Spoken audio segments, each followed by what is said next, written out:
The kingdom of Ravenshire was known for its cold stone castles, strict traditions, and silent expectations. Power lived behind tall iron gates, and emotions were often buried deeper than secrets. At the center of it all stood the Blackmore estate, home of Duke Alexander Blackmore, the youngest duke the kingdom had seen in generations. Alexander was powerful, wealthy, and feared, not because he was cruel, but because he was distant.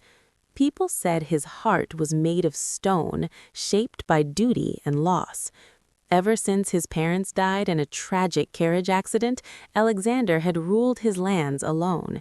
Advisors came and went, nobles bowed and whispered, but none truly knew the man behind the title. Now, at the age of 28, the crown had forced him into an arranged marriage. The bride chosen for him was Lady Eleanor Whitmore. She came from a noble but modest family, respected, quiet, and known for her kindness. The court praised her beauty and grace, but Alexander did not trust praise. Too many women had smiled at him for his title, not his soul. Too many had dreamed of his wealth while hiding their true nature behind polite words. Alexander refused to enter another cage built on lies. So he made a decision that would change everything. He would hide his identity.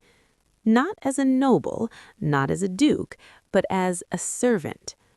Before Lady Eleanor arrived at Blackmore Estate, Alexander ordered his staff to keep his secret. Only his most loyal butler knew the truth.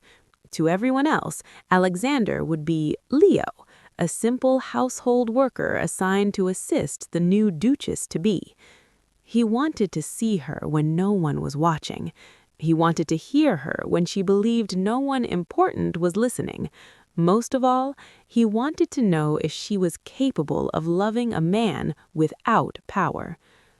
On a fog-covered morning, Eleanor Whitmore arrived at the estate. Her carriage rolled through the iron gates slowly, as if the place itself was testing her courage. She stepped down carefully, her pale blue dress brushing the gravel. Her eyes widened as she looked at the massive castle before her. The walls were dark, heavy with history, and the air felt colder than the world she had left behind. Eleanor had been raised to accept duty. She knew this marriage was not about love. It was about alliances, stability, and honor. Still, deep inside her chest, her heart trembled. She was leaving her family, her home, and her freedom behind. She expected arrogance. She expected control. She expected loneliness. What she did not expect was the servant who carried her bags. Leo stood a few steps away, dressed simply, his head slightly bowed. He looked like any other worker, plain coat, quiet posture, but his eyes were different, calm, observant, almost sad. As he walked beside her through the long halls, Eleanor began to notice how carefully he moved, how respectfully he kept his distance. Unlike others, he did not stare, he did not flatter. He simply helped, and that made her feel safe. Over the next few days, Eleanor began adjusting to life in the estate. The rules were strict, the staff formal, and the future uncertain. She had not yet met the Duke. He was said to be busy with important matters. The delay made her uneasy, but she accepted it quietly. Leo, however, was always nearby. He brought her books when he noticed she loved to read. He adjusted the fireplace when her hands shook from the cold. He listened. Eleanor found herself speaking more freely around him than anyone else, not because she trusted him, but because he never judged her. One evening, as rain hit the windows and thunder echoed through the halls, Eleanor sat alone in the library. The weight of her situation finally pressed down on her chest. She spoke without realizing someone was there. She spoke of fear, of loneliness, of being chosen like an object. Leo stood in the shadows, frozen. Every word she said struck something deep inside him. She did not speak like a woman chasing power. She spoke like someone grieving a life she had not yet lost, but feared she would. That night, Alexander could not sleep. The servant's uniform felt heavier than armor. For the first time in years, his heart felt awake and afraid. Because the more time he spent near Eleanor, the more he realized something dangerous. She was not pretending. And if she learned the truth, that the man she trusted was the very Duke she feared, he might lose the only honest connection he had ever known. As the storm passed outside, a different storm began inside the castle. One built on secrets, on tests, on a love that had not yet been named, and a truth that could destroy everything once revealed. The days at Blackmore Estate moved slowly, as if time itself was cautious around Eleanor Whitmore.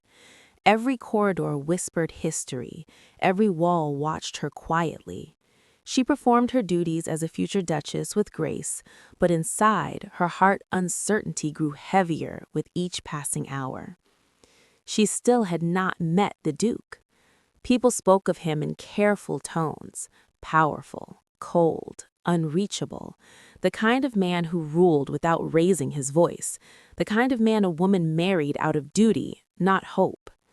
Eleanor told herself she was prepared for that life, but preparation did not stop the loneliness. Only one presence made the castle feel less empty: Leo. He appeared at the right moments, never too close, never too distant. When Eleanor struggled with the endless rules of the estate, he quietly guided her. When she felt overwhelmed by the weight of expectation, he offered silence instead of advice. That silence felt kinder than words. Eleanor did not know why she trusted him. Perhaps it was because he never treated her like a future duchess. To him, she was simply a woman adjusting to a new life. No bow too deep, no fake respect, just calm understanding. One afternoon, Eleanor walked through the garden alone. The roses were in full bloom, bright against the gray stone walls.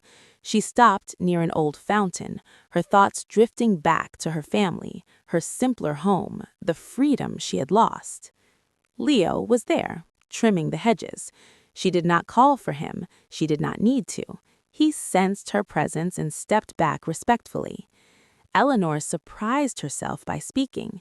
She wondered out loud what kind of man the Duke truly was, whether he saw her as a partner or a responsibility, whether her voice would ever matter in a house that had stood for centuries without her. Leo listened. Inside him, Alexander felt every word like a quiet wound opening. This was exactly why he had created the test, to see the truth. And yet, now that the truth stood before him, it terrified him. Eleanor was not calculating. She was not ambitious. She was not trying to impress anyone. She was simply afraid. And that fear made her real. As days passed, Eleanor began to notice things about Leo that did not fit his role. The way he carried himself when he thought no one was watching, the way other servants unconsciously stepped aside for him, the way his knowledge of the estate went far beyond his position. It confused her, but she ignored the questions, because around him she felt something she had not felt since leaving home: comfort.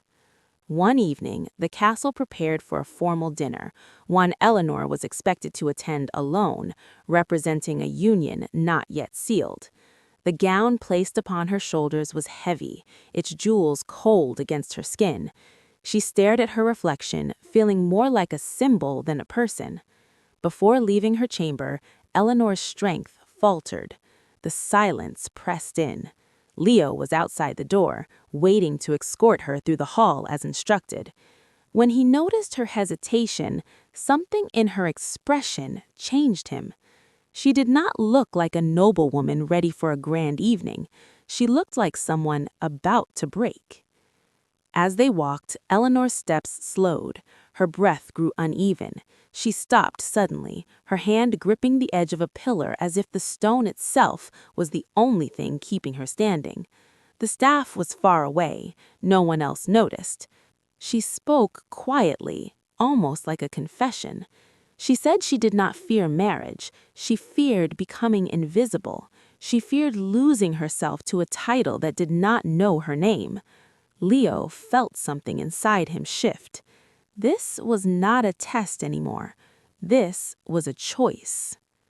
That night, Eleanor attended the dinner with a calm face and steady posture.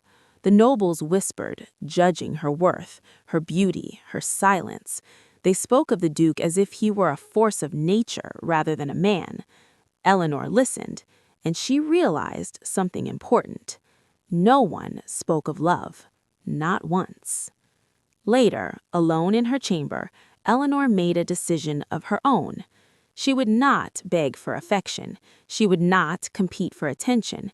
She would not change who she was to please a man she had not even met. If the Duke wanted obedience, she would get respect, but never her soul. In the days that followed, Eleanor carried herself differently, stronger, quieter, less eager to impress. She began asking questions about the estate, about the people who worked there, about the land itself. Leo watched her closely. Every step she took challenged everything he believed about noble women. She spoke kindly to servants, she remembered names, she listened, and with every moment, Alexander fell deeper into something he had never planned for. Not desire, respect. But secrets are fragile things. One morning, Eleanor overheard a conversation she was never meant to hear. Two maids whispered near the stairwell, their voices low but urgent. They spoke of the Duke's unusual absence, of how Leo had arrived at the estate the same week the Duke withdrew from public view. Eleanor's heart tightened. A strange feeling crept into her chest. Doubt. She did not confront anyone, she did not accuse. She simply began to observe more carefully. And Leo began to sense the shift. The way her eyes lingered, the way her questions became sharper, the way her trust wavered. Alexander knew then that the test could not continue much longer, because the truth was no longer just dangerous, it was painful. And the closer Eleanor came to discovering who he truly was, the more he realized the cruel irony of his plan. He had wanted to test her heart, but instead, he had placed his own at risk. And when the truth finally surfaced, it would not be power or titles that decided their fate. It would be whether love could survive deception. The air inside Blackmore Estate felt different now, heavier, as if the walls themselves were holding their breath.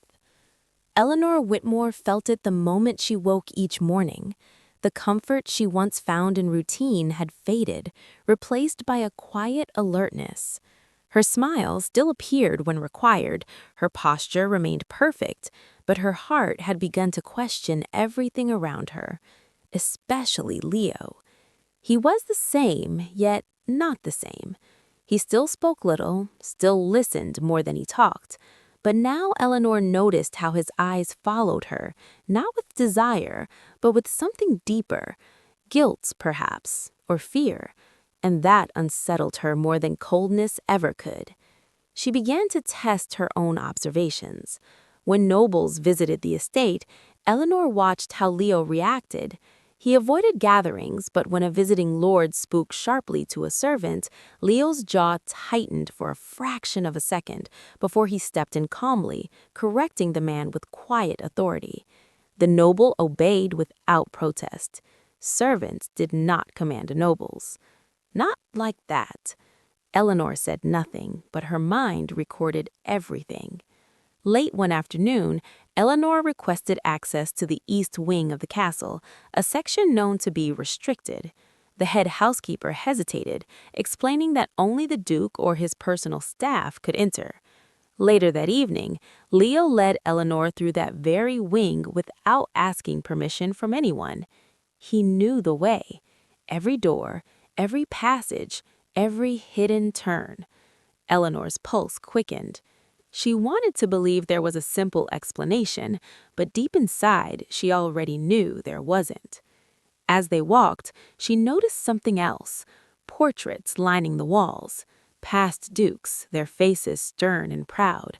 Then her eyes stopped on one painting near the end of the corridor. A young man, dark hair, sharp eyes, a familiar, calm expression. Her breath caught. The resemblance was undeniable. Eleanor said nothing. She forced herself to keep walking, to keep her face neutral. Leo did not notice the moment her heart cracked. That night, Eleanor could not sleep. The man in the portrait and the servant who stood beside her every day were the same. The realization did not bring anger, it brought hurt. Because if Leo was the Duke, then everything he had given her, his attention, his kindness, his understanding, had been wrapped in a lie. And lies, no matter how gentle, still cut deep. The next morning, Eleanor acted as if nothing had changed. She spoke kindly, she smiled politely, she thanked Leo for his help, but something in her eyes had gone cold. Alexander felt it immediately. The warmth between them was gone, replaced by distance sharper than any blade. He wanted to explain, to reveal himself, but fear stopped him. Fear of losing her respect, fear of confirming her worst expectations, fear that the only real connection he had known was built on betrayal. Days passed in silence between them. Then came the moment that shattered everything.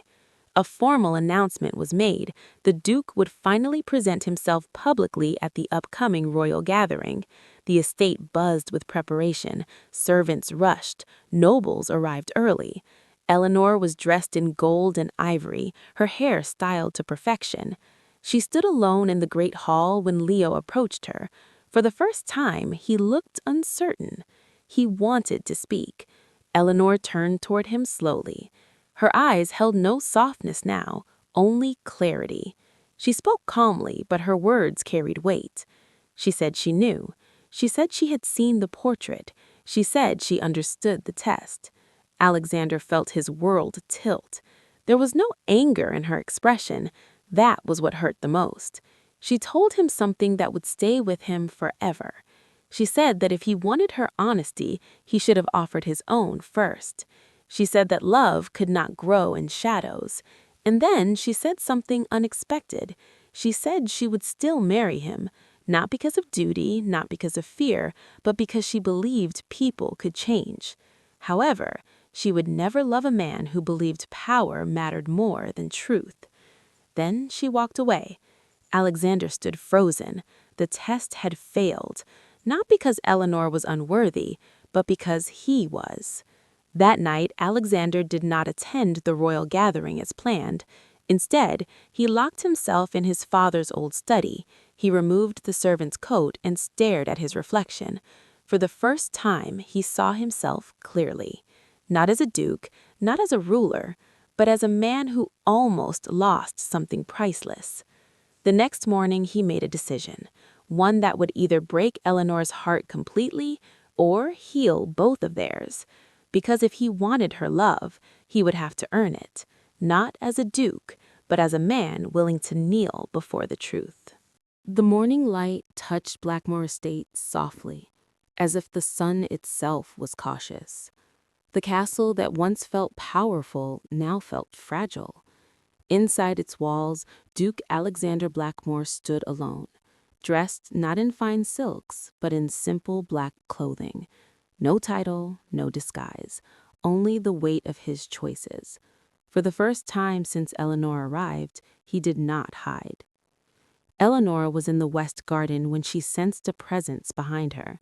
The air felt different, steady, honest. She turned slowly. The man standing before her was no servant. He stood tall, his posture unguarded yet dignified.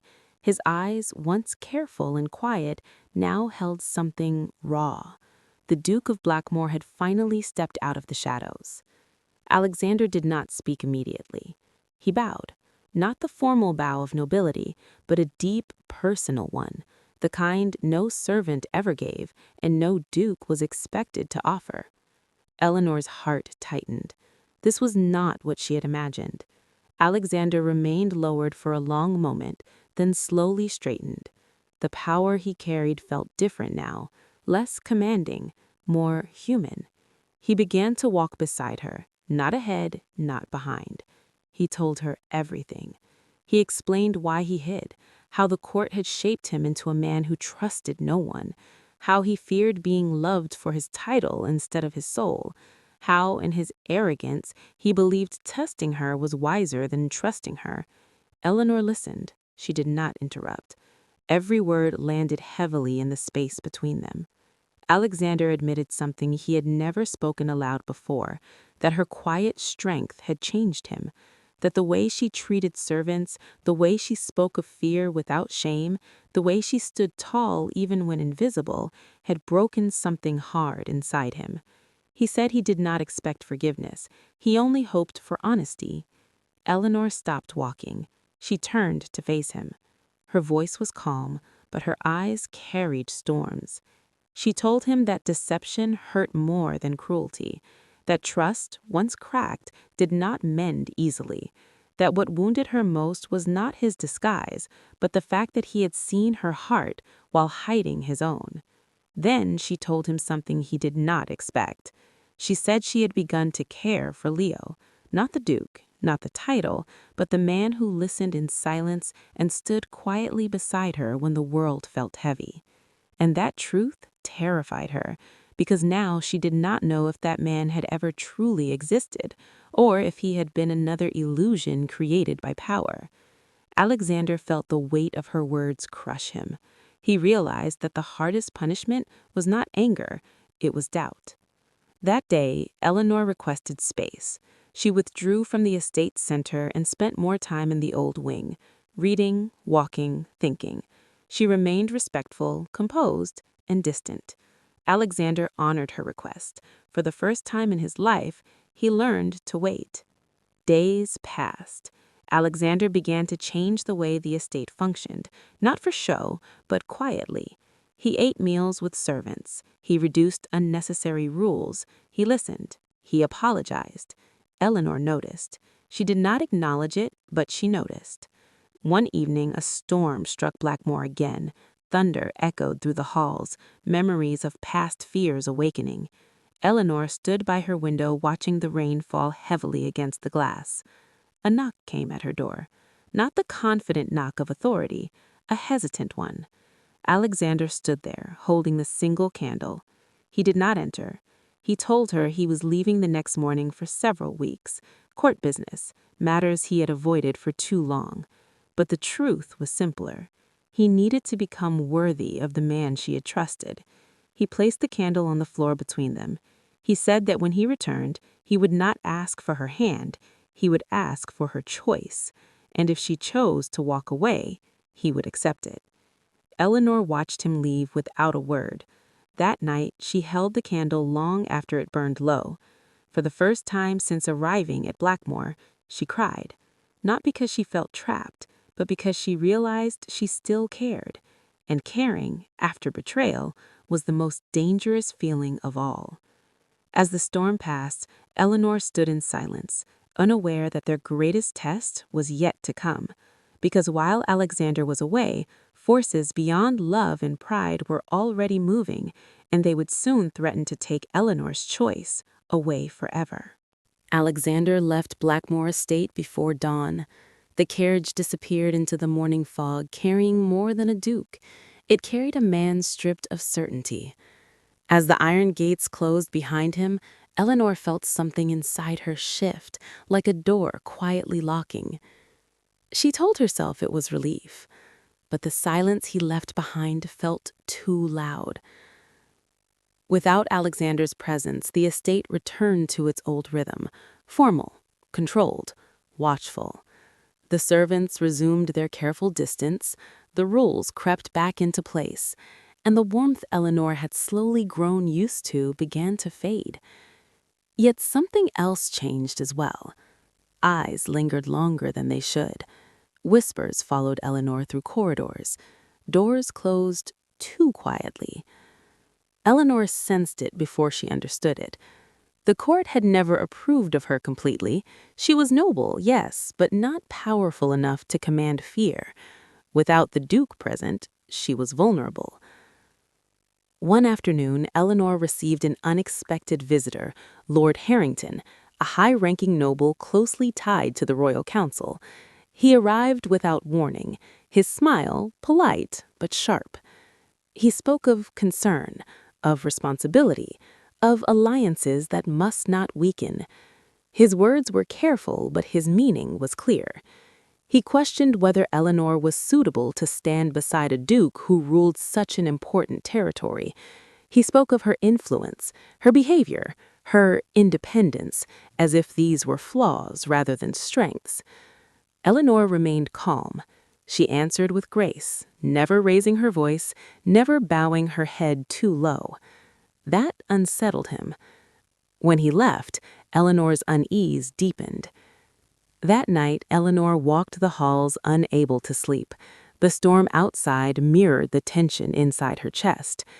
As she turned a corner near the old east wing, she heard voices, low, urgent, unfamiliar. She stopped.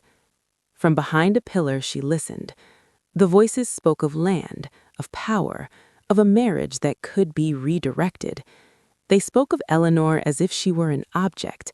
A plan was forming, one that did not require her consent. Eleanor stepped back slowly, her heart pounding. She did not know how far the plot reached, only that it was dangerous, and that Alexander was not there to stop it. The next morning, an official letter arrived from the capital.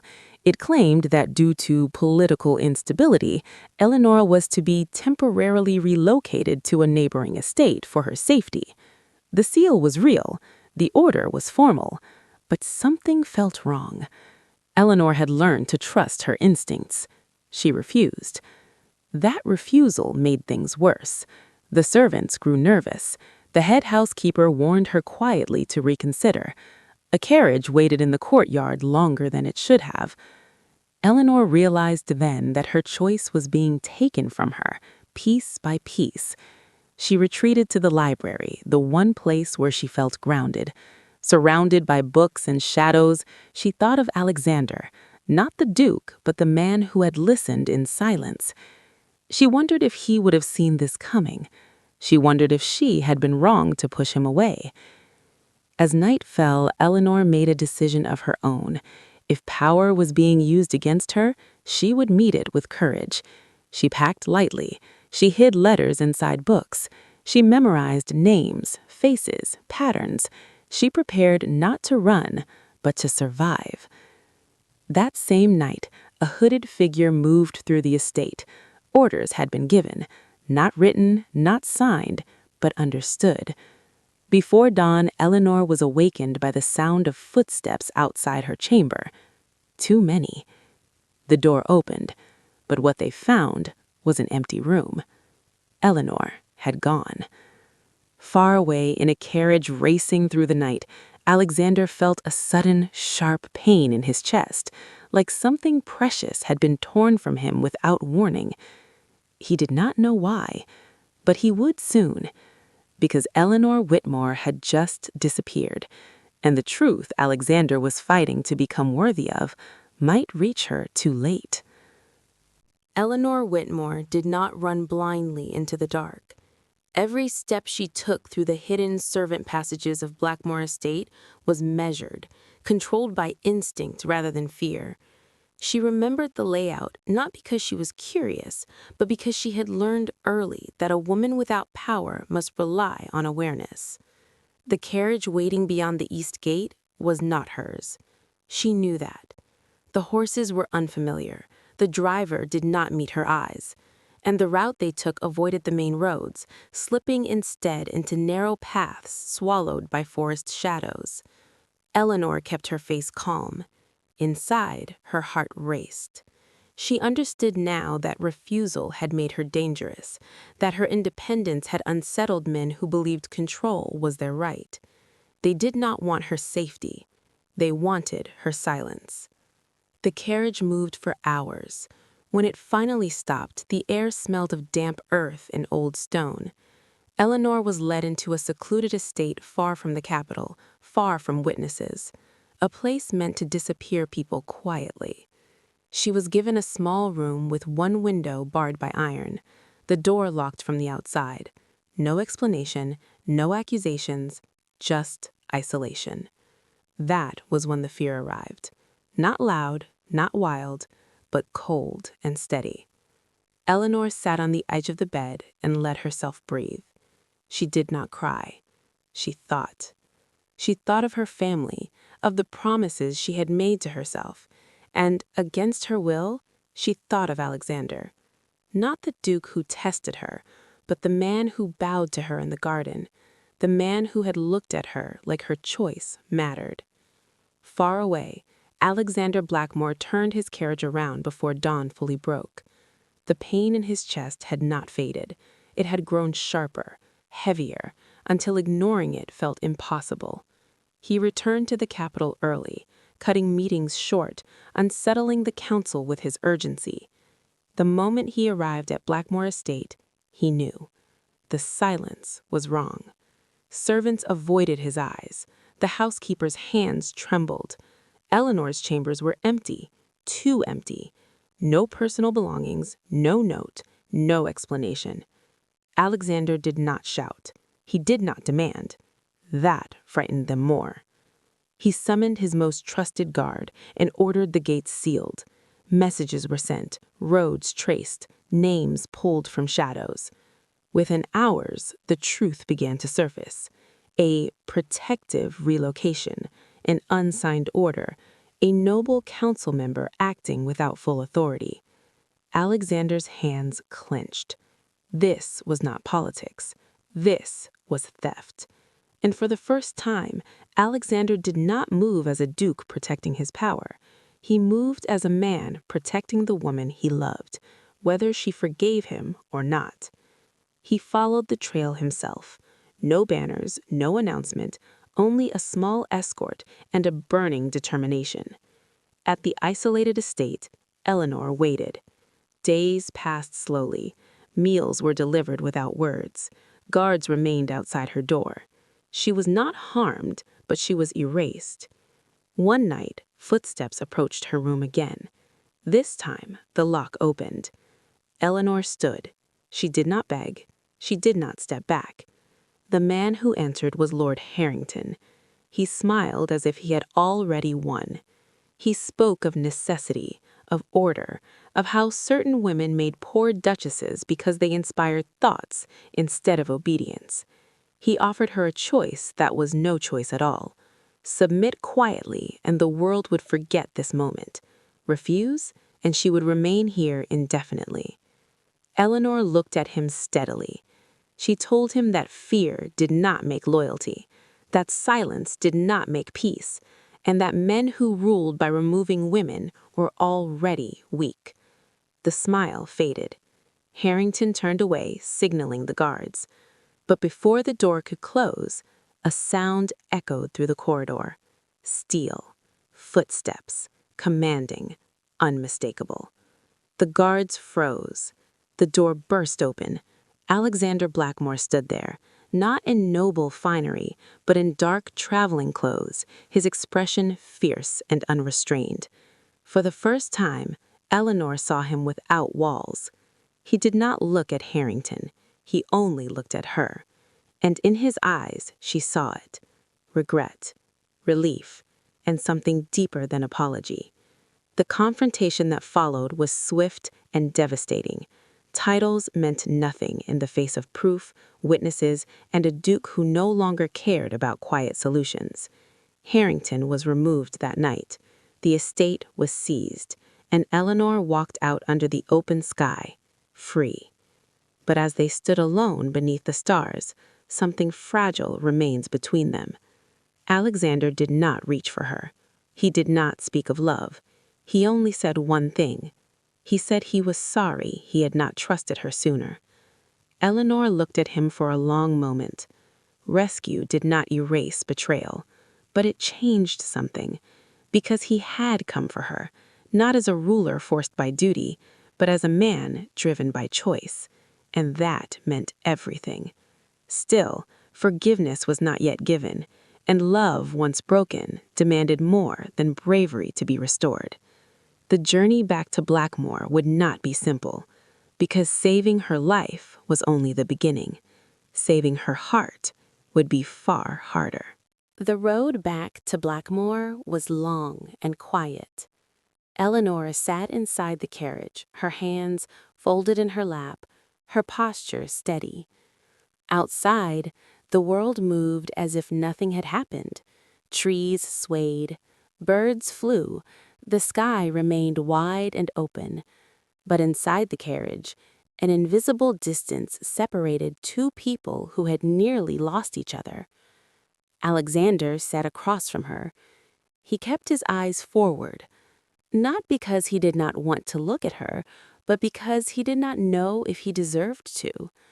The rescue had been decisive, powerful, and public, yet now that the danger had passed, the deeper wounds remained.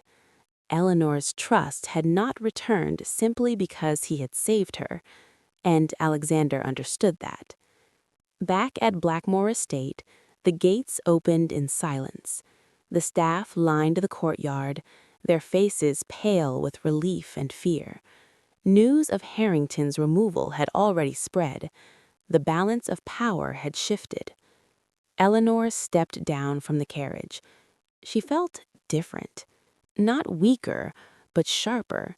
She had seen what power could do when misused. She had felt what it meant to be controlled without consent, and she had survived it without surrendering herself. Alexander walked beside her, careful not to guide her, careful not to lead. Inside the castle, Eleanor asked for her old chambers, not the grand duchess suite prepared for her, her original room. Alexander granted it immediately. Days passed. The estate slowly healed, but the space between Eleanor and Alexander remained. They spoke only when necessary. Their conversations were respectful, restrained, almost formal. Yet something had changed. Alexander no longer issued commands without explanation. He invited discussion. He listened. Eleanor noticed. One afternoon, she found him in the library, surrounded by old documents and land records. He looked tired, not from work, but from thought. He noticed her and stood.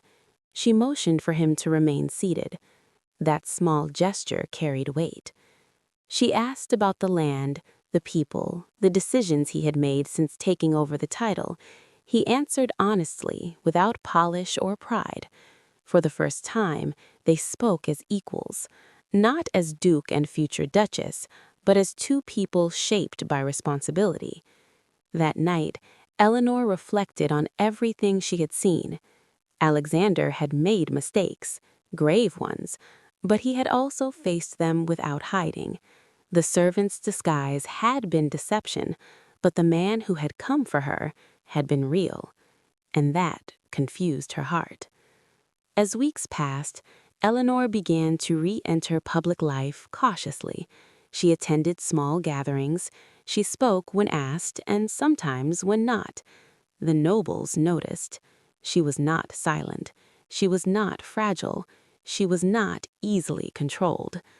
Alexander watched her from a distance, pride mixing with restraint. He did not claim her. He did not pressure her. He waited.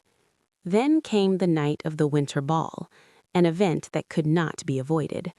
Eleanor arrived dressed simply, elegance in restraint rather than excess. The whispers followed her, but she stood tall. Alexander joined her, not at her side, but across the room. Halfway through the evening, the music softened, the crowd shifted, a space opened. Alexander crossed to the floor slowly. He did not offer his hand as a command. He offered it as a question. Eleanor looked at it for a long moment.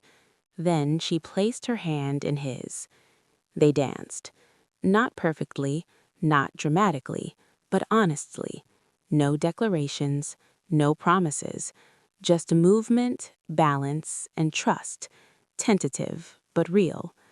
When the dance ended, Eleanor did not pull away immediately. She looked at him, and for the first time since the truth had come out, there was no distance in her eyes. Only caution mixed with possibility. That night, Eleanor wrote a letter she never sent. In it, she admitted that forgiveness was not a moment, but a process, and that love, if it returned, would need space to grow freely. Alexander, in his own chamber, removed his signet ring and placed it on the table. For the first time, he wondered who he was without it, and whether Eleanor would ever choose him, not as a duke who rescued her, but as a man who had learned how to stand beside her. The answer was not yet clear, but the door was no longer closed. Winter deepened its hold on Ravenshire, covering Blackmoor Estate in quiet white. Snows softened the sharp edges of stone and slowed the world enough to allow reflection. Eleanor welcomed the stillness. It gave her space to think, space she had learned to protect. Since the winter ball, something subtle had shifted. Alexander no longer hovered at a distance, nor did he attempt closeness. He matched her pace, meeting her where she stood. When she spoke, he listened without interruption. When she questioned a decision, he explained without defense. And when she chose silence, he respected it. That restraint did more than grand gestures ever could. Eleanor began to notice him again, not as a duke seeking redemption, but as a man practicing humility. She watched the way he worked with his advisors, how he dismissed flattery, how he corrected injustice even when it cost him favor. He no longer hid behind power, and that transparency unsettled the court. It also unsettled Eleanor's heart, because trust, once broken, does not return all at once. It arrives in fragments, in patterns, in proof. And Alexander was offering proof every day. Then came the letter. It arrived sealed in blue royal, delivered by a messenger who did not wait for acknowledgement. Eleanor read it once, then again. The crown requested her presence at the capital, not as a duchess, but as a witness. The matter concerned Lord Harrington and his allies, men now under investigation for abuse of authority. Eleanor's testimony would be critical. Her words could end careers, reshape alliances, shift power. It was a request framed as an honor, but Eleanor recognized the truth. It was another test. If she spoke, she would make enemies. If she stayed silent, justice would suffer. Alexander read the letter with her. He said nothing at first. When he finally spoke, his voice was steady. He told her the choice was hers. No advice, no pressure, no hidden expectation. Eleanor felt the weight lift slightly. She asked one question. If she spoke honestly, if the truth damaged Blackmoor's standing, would he stand by her? Alexander did not hesitate. He said yes, not as a promise to the crown, but as a promise to her. The journey to the capital was tense. Eleanor traveled not as property, but as presence. Her posture was calm, her resolve clear. She was not afraid of powerful men anymore. She had faced silence. She had faced isolation. She had faced control. This she could face.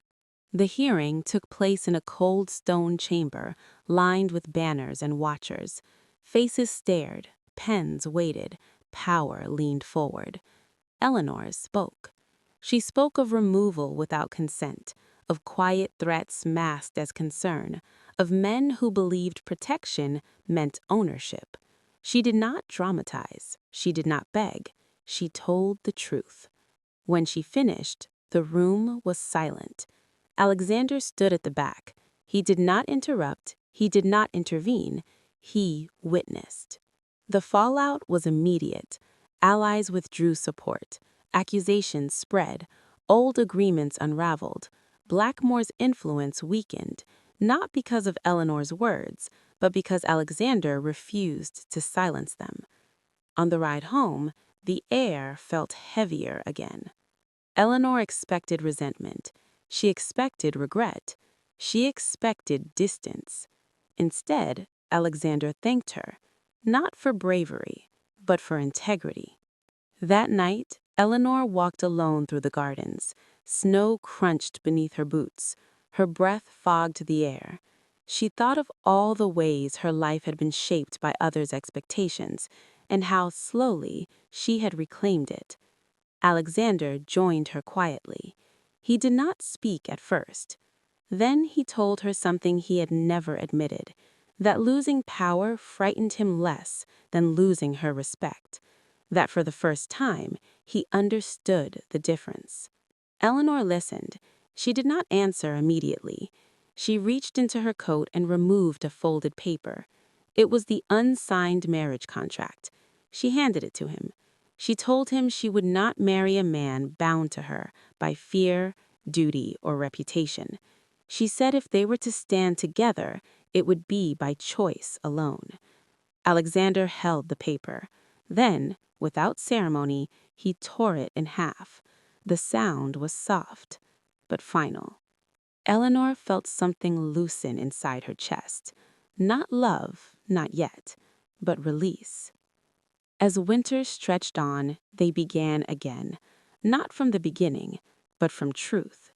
They walked together without titles. They argued, laughed quietly, learned each other's boundaries. Alexander shared his doubts. Eleanor shared her scars. No disguises, no tests, just time. And slowly, carefully, the distance between rescue and forgiveness began to close. But the final step, the one that mattered most, still lay ahead. Because forgiveness, once earned, asks one last question. Not whether love is possible, but whether it is chosen. Spring arrived quietly at Blackmore Estate. The snow melted without ceremony, revealing earth that had endured the cold and survived. Eleanor noticed the change in the land before she noticed it in herself. The garden slowly returned to color, the air softened, and something long held tight inside her chest began, cautiously, to loosen. Life no longer felt like something happening to her. It felt like something she was shaping. Eleanor had remained at Blackmore by choice, not obligation. The court whispered about it, confused by the absence of an official engagement. Some called it a delay, others called it rebellion. Eleanor called it honesty. Alexander respected the silence around their future. He did not ask for answers. He did not seek reassurance. He continued as he had since winter, present, accountable, and careful not to lead her where she had not chosen to go. That patience mattered more than he knew. Eleanor watched him closely, not to test him, but to understand him. She saw the man behind the title struggle openly with decisions, choose fairness over advantage, and accept consequences without complaint. He was no longer performing humility. He was living it. One afternoon, Eleanor accompanied Alexander to a nearby village. It was a simple visit, meant to address concerns about land boundaries and water access. No banners, no formal procession, just people. The villagers greeted Eleanor warmly. They remembered her kindness during winter shortages, the way she had listened when others dismissed them. They spoke to her directly, openly, without fear. Alexander noticed. He noticed how naturally Eleanor stood among them, not above, not apart. He noticed how her voice carried strength without force. And for the first time, he understood something clearly. She was not becoming a duchess. She already was one, just not by title. As they walked back toward the carriage, Eleanor stopped near the river. The water moved steadily, unbothered by obstacles. She watched it for a long moment. Then she spoke. She said that for a long time, she had believed love required sacrifice, that to be chosen meant to give something up: freedom, voice, self. She said she had learned how wrong that belief was. Alexander listened without interrupting. She told him she no longer feared losing herself. She feared choosing someone who would not protect what she had found. Alexander felt the weight of her words settle deeply. He told her he could not promise perfection. He told her he would make mistakes again. But he promised her this: he would never again ask her to shrink so that he could feel secure. He would stand beside her, or not at all. They did not touch, they did not embrace, but something real passed between them, an understanding that went beyond affection, a recognition. That night, Eleanor dreamed of the East Wing corridor, the portrait, the truth she had uncovered alone.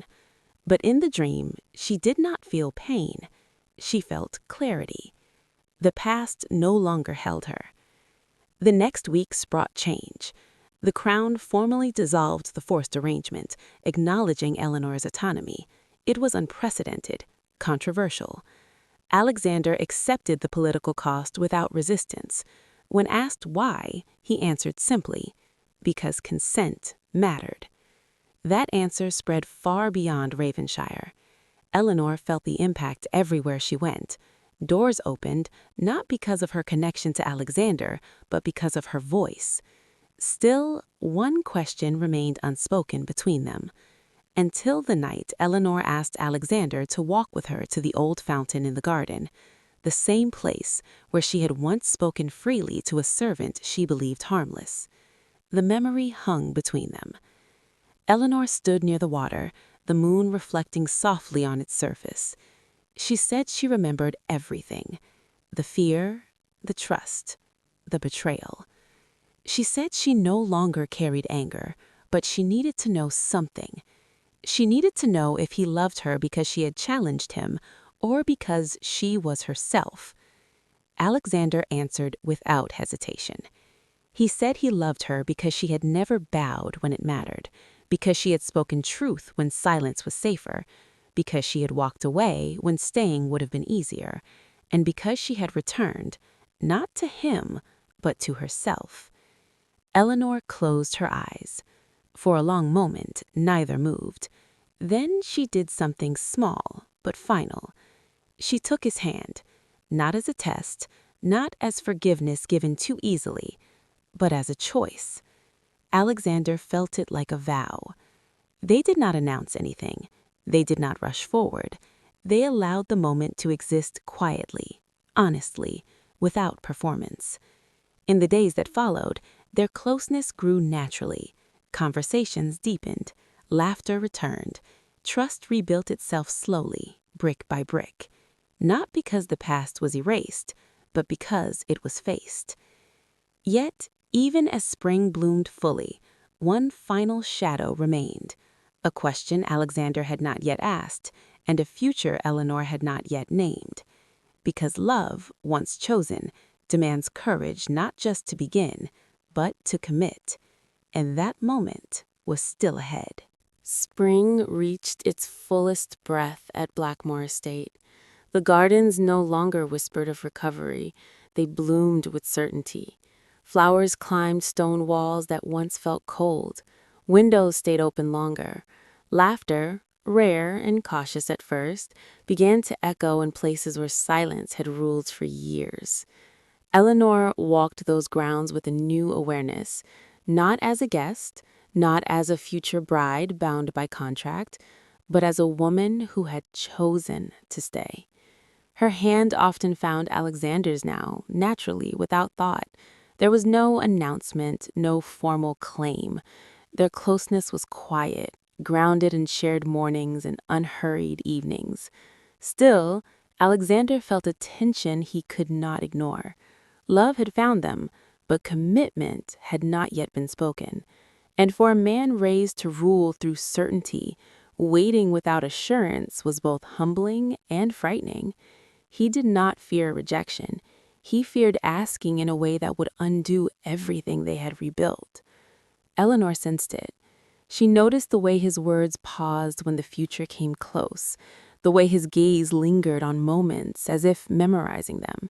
He was present, but careful, as though one wrong step might send her retreating again.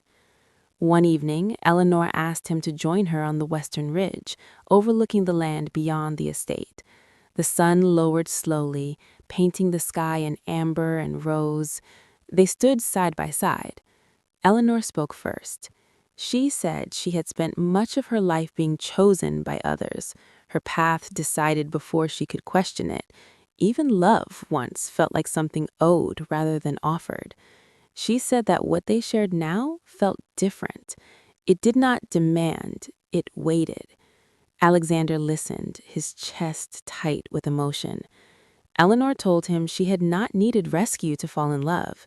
She needed respect, and she had found it. Not all at once, not easily, but truly. Alexander turned to her then. He did not kneel, he did not reach for a ring, he did not speak of marriage. He asked her something simpler and far more vulnerable. He asked her if she would choose a life with him that was still uncertain, a life where power might be lost, where mistakes would still be made, where love would be protected not by titles, but by daily effort. Eleanor looked at him for a long moment. Then she smiled, not softly, but surely. She told him she had already chosen him once, when she returned to Blackmore not because she had to, but because she wanted to. She said the future did not frighten her anymore. What frightened her was living without honesty. And with him, she had that. Alexander exhaled, a breath he felt he had been holding for years. That night, they walked back slowly, neither rushing the moment forward. In the weeks that followed, they began planning, not a wedding, but a partnership. They spoke of changes to the estate, of education for village children, of laws that protected rather than controlled. Eleanor's voice was not secondary, it was central. The court noticed. Some resisted, others adapted. Blackmore became something new, not softer, but fairer. When the official proposal finally came, it was not delivered with jewels or public ceremony. Alexander asked Eleanor in the library where their understanding had first deepened. He asked her with no witnesses. She answered without hesitation. The announcement followed later, carefully worded, not of a duchess claimed, but of a union chosen. On the morning of the engagement celebration, Eleanor stood before the mirror and saw not a woman stepping into a role, but one expanding into herself. Alexander waited for her in the great hall. When she entered, his expression held awe, not possession. They stood together, not above the room, but within it. That night, as music filled the halls and candles burned low, Eleanor leaned toward him and whispered something that only he would ever hear. She told him that the servant who had listened in silence had never truly been a lie. He had been the beginning. Alexander closed his eyes briefly, emotion washing through him, because in the end, it was not deception that defined their story, but the courage to change. Yet even as celebration filled Blackmore, Eleanor knew something important. A happy ending was not a moment. It was a choice made again and again. And theirs had only just begun. The months that followed did not pass like a celebration. They passed like work. And that, Eleanor learned, was the truest sign of happiness. Blackmore Estate changed quietly at first, not through announcements, but through patterns. Servants were no longer afraid to speak. Advisors no longer competed to impress. Decisions were discussed openly, questioned freely, and made with care. Eleanor did not sit beside Alexander as decoration. She sat beside him as balance. She read reports, she visited villages, she listened to complaints others dismissed as small. She asked why systems existed instead of assuming they must. Alexander watched her not with pride alone, but with gratitude, because she did not try to rule him. She helped him rule himself. Their engagement brought scrutiny from the crown and curiosity from the court. Many expected Eleanor to fade into formality once the title was secure. She did not. Instead, she challenged traditions that had never been challenged before. She questioned laws that favored silence over safety. She spoke of consent, not only in marriage, but in governance. Some resisted, others listened, and slowly change took root. Alexander faced opposition as well. Old allies accused him of weakness.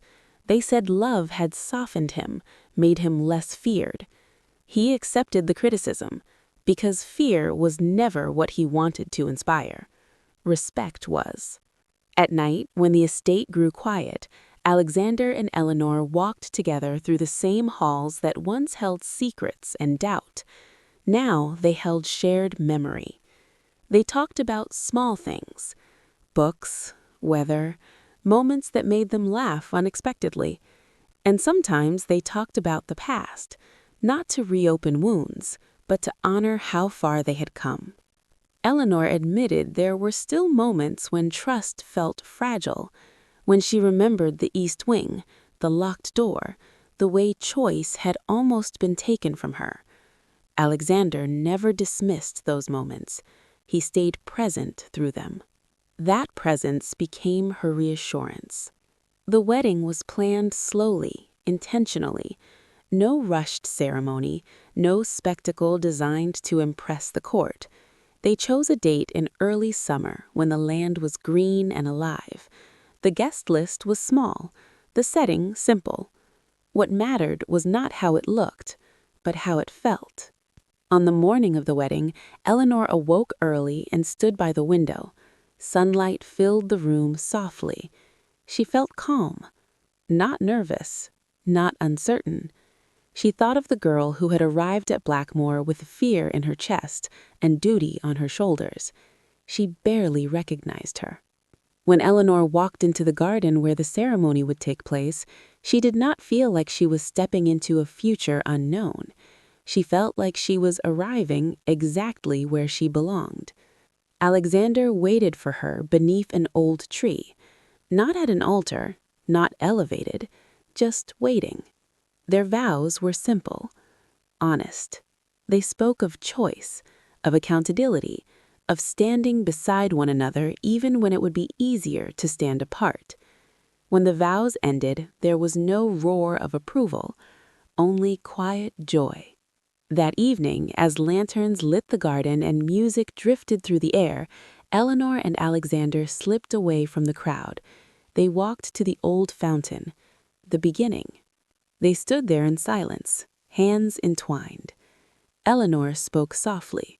She said that if he had not disguised himself, she might never have known him. Alexander answered just as softly. He said if he had not lost her trust, he might never have learned to earn it. They stayed there until the stars appeared. In the weeks after the wedding, their life together settled into something steady and real. Not perfect, not effortless, but honest. Eleanor became Duchess not by announcement, but by action. Her influence reached beyond Blackmore. Women began writing to her. Villages requested her presence. Her voice carried weight because it carried truth. Alexander supported her without stepping ahead, side by side, always. Years later, people would speak of Blackmore not as the most powerful estate, but as the most just. They would speak of a duke who once hid behind a servant's coat and a woman who refused to be tested. And they would say that love changed a kingdom, not because it was dramatic, but because it was brave. Still, one last moment remained. Not public, not historic, just theirs. Years passed at Blackmore Estate, not marked by grand announcements, but by seasons lived fully. The castle no longer felt like a place of shadows. Light moved freely through open windows. Laughter echoed without caution. Decisions were made with voices gathered, not silenced. What had once been a fortress of power became a home of trust. Eleanor Blackmore walked its halls with ease. She did not command attention. She earned it. The people saw her not as a duchess born into privilege, but as a woman who had stood where they stood, uncertain, unheard, and underestimated. She remembered names, she returned letters, she listened without rushing to respond. Alexander watched her often, not from a distance, but from beside her. He had learned that leadership was not about being followed, it was about walking with others. Their marriage was not a fairy tale that erased hardship. It was a partnership built through effort, honesty, and daily choice. They disagreed, they debated, they sometimes failed, but they never hid. Not from each other, not from the truth. On quiet evenings, they returned to the old habits that had first brought them together, reading in the library, walking the gardens, sitting in silence that felt full rather than empty. One night, as rain tapped softly against the windows, Eleanor stood near the fireplace, watching the flames dance. She spoke without turning. She said she sometimes wondered what would have happened if she had never discovered the truth, if Leo had remained a servant, if the lie had continued long enough to feel like love. Alexander stepped beside her. He told her that love built on deception would have collapsed eventually, that what survived between them did so because it had been tested, not by cruelty, but by courage. Eleanor nodded. She knew that now. Their story spread quietly beyond Ravenshire, not as gossip, but as example.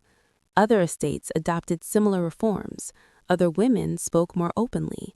Other men listened. Change moved slowly, but it moved. One spring morning, Eleanor stood at the same fountain where she had once poured out her fear to a man she thought harmless. The water shimmered gently. Alexander joined her. He smiled, not sadly, but warmly. He told her that disguises had once taught him who people really were. She answered that trust had taught him who he really was. They stood there hand in hand, no longer haunted by the past, because the past had shaped them, but it no longer defined them. As years turned into legacy, Blackmore became known not for the duke who tested his bride, but for the couple who redefined partnership. A man who learned to step down from power to rise in love, a woman who refused to be chosen until she chose herself, and a marriage that began in secrecy but thrived in truth. On the final evening of the story that history would remember, Eleanor and Alexander sat together beneath the stars, the estate quiet around them. No disguises, no tests, no fear. Just two people who had found each other not by accident, but by choice. And in that choice, they found something far stronger than power. They found a love that never needed to hide again.